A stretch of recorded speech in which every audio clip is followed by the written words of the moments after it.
Reciban un cordial saludo una vez más, amigos, hermanos y ministros. Estamos compartiendo con ustedes sobre la importancia de conocer cómo guerrear, de saber quién es nuestro adversario, de conocer las debilidades y saber que nuestro adversario ya es un enemigo vencido. Entender que Cristo lo venció, que Cristo lo derrotó, que Cristo lo juzgó y que Cristo ya lo condenó. Que no tiene armas, que el arma depende de lo que tú y yo podamos cederle, entregarle.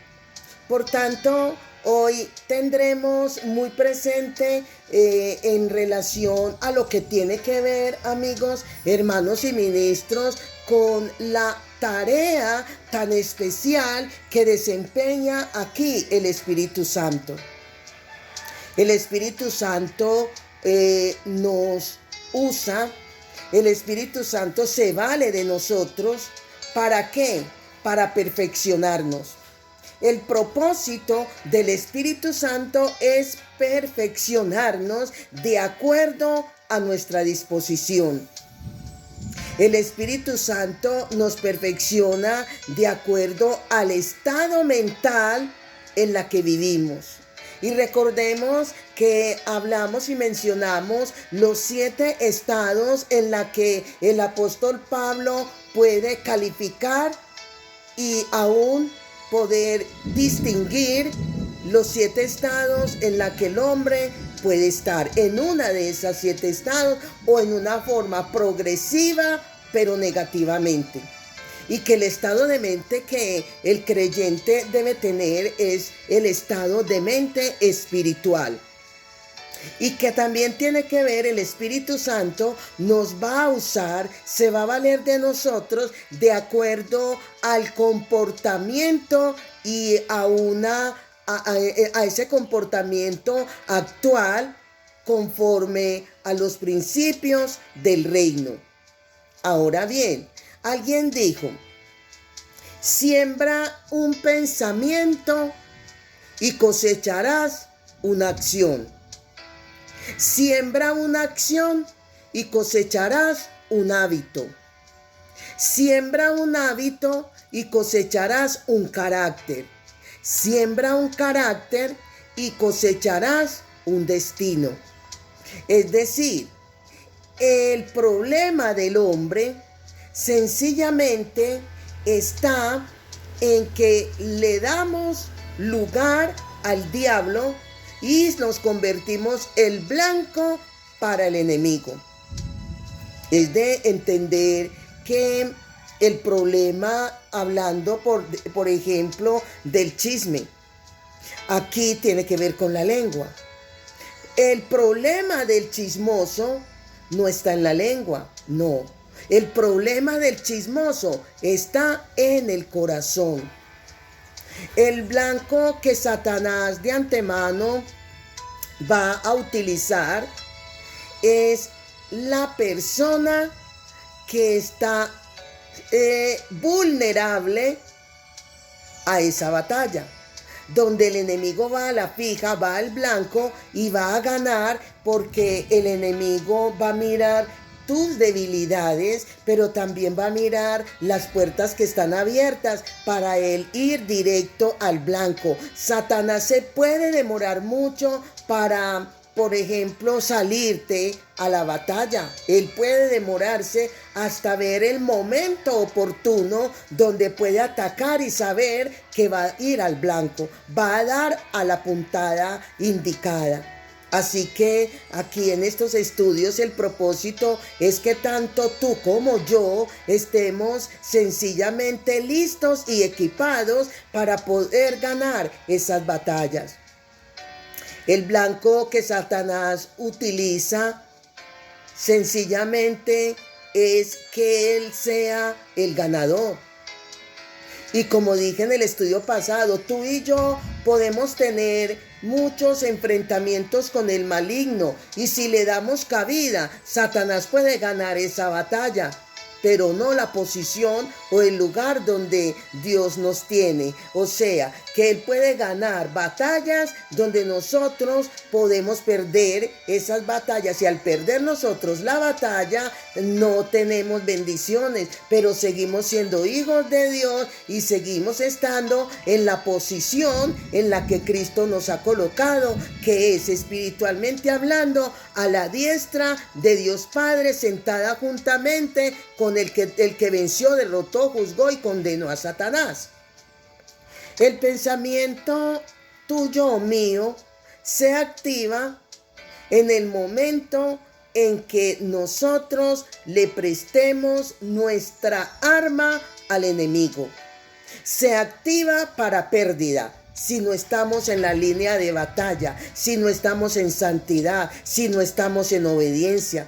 Porque es que un pensamiento de vida, podemos tener un pensamiento de vida si nuestra mente es una mente espiritual, o un pensamiento de muerte si estamos en los diferentes estados, ya sea en la mente carnal o la mente cauterizada, la mente cautiva, la mente reprobada. Si nuestra mente está en una posición mala vida, Satanás va a ganar esa batalla.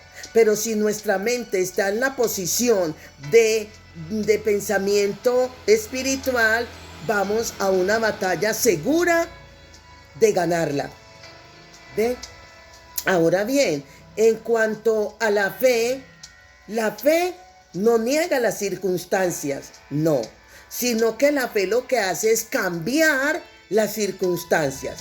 Ejemplo, si tú y yo estamos enfermos, sí, por decir, si yo estoy enferma, eso es una verdad y la podemos llamar una verdad relativa, que está sujeta a cambios, sí, esa verdad está sujeta a cambios, pero sobre esa verdad hay una verdad absoluta. Cuando estamos hablando que hay una verdad absoluta, es que no cambia las circunstancias, pero aquí el cambio real se da cuando yo tengo fe de que esa enfermedad, conforme a la palabra, va a ser desechada. Es cuando yo tengo toda la seguridad que la fe va a cambiar mi condición física si yo estoy sujeta a la palabra, si yo me aseguro a esa palabra que Dios me da con relación a la enfermedad, y que la palabra que Dios me da por decir conforme a la enfermedad es que por las llagas de Cristo yo soy curada. Entonces esa fe va a hacer que la realidad sea otra, porque es donde Dios obra. Es cuando viene el milagro, cuando yo me apoyo en la palabra creyendo que Dios me va a dar la victoria de salud, me va a dar la victoria de sanidad.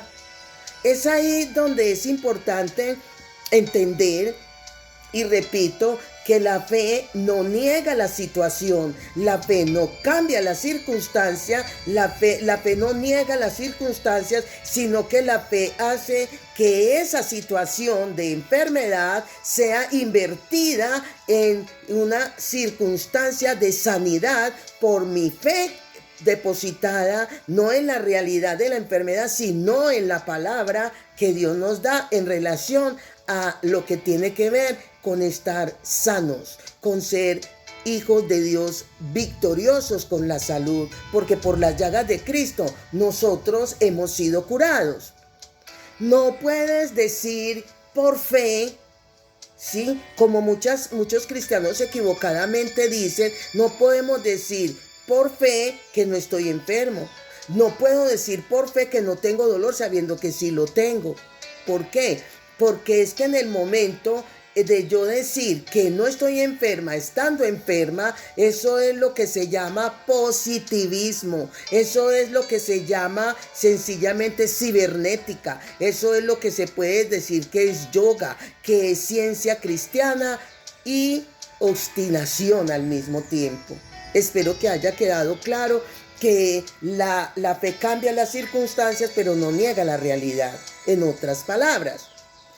Pero es de decir también que por la fe, tú y yo podemos estar sanos por la palabra que Cristo llevó y por la palabra que Cristo llevó en cuanto a que sobre él cayó todas nuestras enfermedades. Dios depositó el pecado sobre Jesús en la cruz, pero también la enfermedad sobre su cuerpo. Tener eso en cuenta. Esto es una mente espiritual en cuanto a lo que se medita en las cosas del Espíritu. Cuando meditamos en las cosas del Espíritu, entonces es cuando tenemos una mente espiritual. En la medida en que Dios en la palabra nos hace saber cuando nosotros podemos aplicar la palabra en fe de acuerdo a la situación. Los ataques del diablo es de decir que vienen en la medida en que mis pensamientos son de vida o mis pensamientos son de muerte. Y que cuando hablamos de pensamiento de muerte es cuando se tiene un pensamiento carnal. Meditar por decir, en un embargo. Otro ejemplo. Meditar en una quiebra. Meditar en no puedo. Meditar en que esto es duro. En que esto es muy difícil. Meditar en enfermedades. Que estoy en derrota, que estoy en bancarrota, que no sirvo para nada. Todas estas clases de meditaciones negativas, esto le abre puertas al maligno, donde va con seguridad a derrotarnos, a que perdamos esa batalla. La mente negativa no es la mente de Cristo. No es por lo que oyes, ni tampoco por lo que veas o sientas, sino que aquí la fe es por la palabra de lo que somos, de lo que tenemos y de lo que podemos en Cristo Jesús. También en este caso es de entender que nunca progresaremos. ¿En qué? En nuestra vida como cristianos podríamos decir, nunca progresaremos en nuestra vida espiritual a menos que nuestros pensamientos se pongan de acuerdo o nuestros pensamientos sean en armonía con Dios y su palabra. Quiero leer con ustedes en segunda carta a los Corintios, el capítulo 10, el versículo 4 y 5 en la versión Dios habla hoy, que dice: las armas que usamos no son las del mundo, sino que son poder de Dios capaz de destruir fortalezas. Y dice: y toda la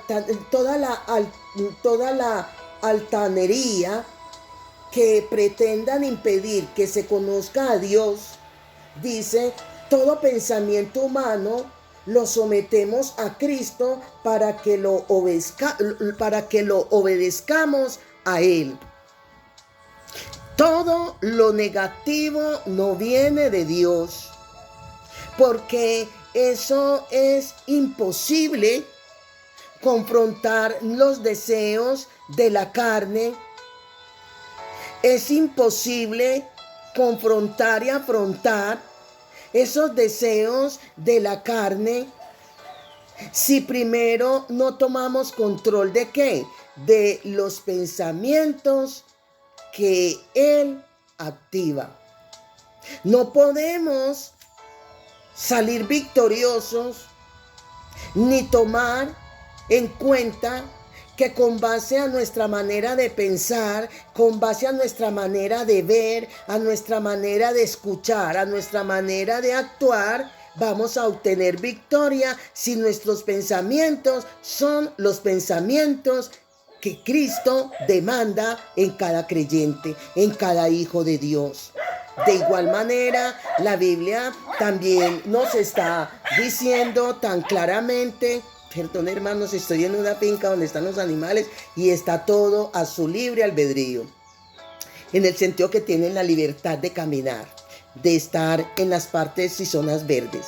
Pero volviendo aquí al estudio, es de decir que, por decir lo que dice Filipenses capítulo 4, el versículo 8, que nos está diciendo, y aquí habla el apóstol Pablo, que dice todo lo verdadero en cuanto a los pensamientos, dice todo lo verdadero, todo lo justo, todo lo amable, todo lo de buen nombre, todo lo virtuoso, dice, en eso pensad. El pensamiento espiritual es el pensamiento de Cristo. La mente espiritual es la mente de Cristo. Y nos está indicando que tiene que ver con todo lo bueno, con todo lo positivo, con todo lo de buen nombre.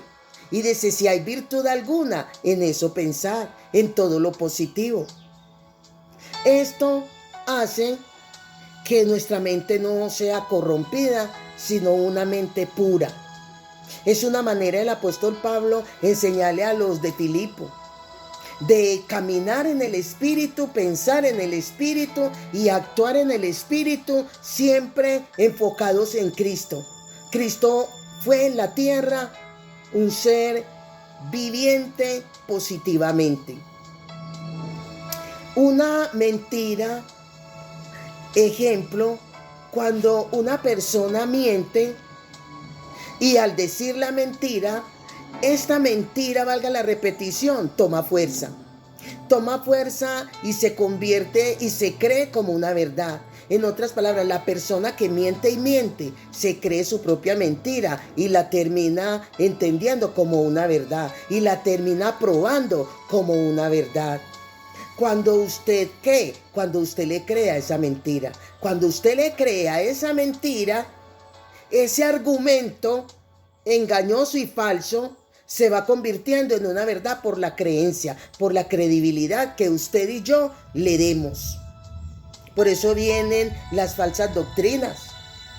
Y las falsas doctrinas, que no son las de Cristo, se convierten en una verdad cuando usted y yo la proclamamos, cuando usted y yo la anunciamos, cuando usted y yo la aplicamos y la aseguramos como una verdad. De ahí vienen, y de eso se vale el enemigo, enviando una cantidad de argumentos donde la persona de su mente espiritual, al creerla, esa mentalidad cambia a una mente equivocada. También aquí podríamos decir, según el apóstol Pablo, que la única forma que podamos vestirnos del nuevo hombre y despojarnos del viejo es cuando tenemos una mente renovada, y que esa mente renovada es por la palabra de Dios. La palabra renueva nuestra mente. ¿Con qué? Con la verdad. La renueva con la palabra estipulada de parte de Dios para la transformación del ser humano. Es ahí cuando se pasa de un estado de vida a otro estado de vida, con la palabra. Por eso el Señor nos dice que nos despojemos del viejo hombre y nos vistamos del nuevo hombre. Esto va a la par ¿con qué? Con una mente espiritual. Esto va a la par con una mente positiva. Esto va a la par con una mente renovada con la misma palabra de Dios. Y termina diciendo que nos vistamos del nuevo hombre. Y al vestirnos de ese nuevo hombre, es lo que nos dice Efesios capítulo 4, el versículo 22, cuando nos está diciendo que por eso debemos renunciar a la antigua manera de vivir. Que nos despojemos de nuestros malos hábitos y que nos vistamos de el nuevo hábito, las buenas costumbres, que nos revistamos de la manera de pensar, de la manera de hablar, de la manera de actuar conforme a lo estipulado en la palabra de Dios. No hay otra forma, amigos, hermanos y ministros, de vivir de acuerdo a la palabra. la palabra de Dios, lo que está escrito, que no pasarán sin cumplirse, es cuando nos enseña a lo que debemos comer, a lo que debemos de hablar. Es lo que nos dice con quién debemos relacionarnos. Nos da todas las pautas. En otras palabras, lo que quiero decirles es que la palabra de Dios se convierte en el manual de vida del ser humano, y con base a ella es que nuestra mente es renovada, es que nuestra manera de pensar, nuestra manera de hablar, nuestra manera de comer, nuestra manera de conducirnos y nuestra manera de vestir va sujeta y fundamentada única y exclusivamente en la palabra de Dios. Para las personas nuevas, que muchas veces podemos enseñar y presentar a Cristo, pero hacemos caso omiso de darles pautas de cómo hablar, de los hábitos que hay que dejar y tomar los nuevos hábitos, tomar las nuevas costumbres, la manera de ser conforme a lo que la palabra de Dios nos enseña. Ahí está todo lo que necesitamos conocer, aplicar y vivir para poder dejar que Cristo sea visto en nosotros, que los demás vean a Cristo en nosotros. Por eso es que la Biblia nos dice que somos cartas leídas. La Biblia nos está diciendo que somos cartas leídas, que nos están mirando para poder actuar como nosotros actuamos. Y para ello tenemos que poner la mirada en Jesús, el autor y consumador de la fe, el único que nos dio ejemplo y nos sigue dando ejemplo, que aunque se vistió de humanidad, no pecó. Que aunque se vistió de humanidad y tuvo también sus luchas, se permaneció. ¿Pero por qué? Porque vivía conectado con el Padre, porque vigilaba, porque ayunó, porque oraba, porque no dejó pasar un momento sin estar conectado con el Padre Celestial, para que nosotros de esa manera sigamos sus pisadas y así poder conducirnos con seguridad en santidad y poder decirle a los que vienen tras nosotros que pisen esas huellas. ¿Por qué? Porque estamos pisando las huellas imborrables, que es la que nos enseña a renovar nuestra mente, a hablar como debe de ser, a comer, a comportarnos y hasta vestirnos, despojándonos del viejo hombre. Amén. Bendiciones, bendiciones.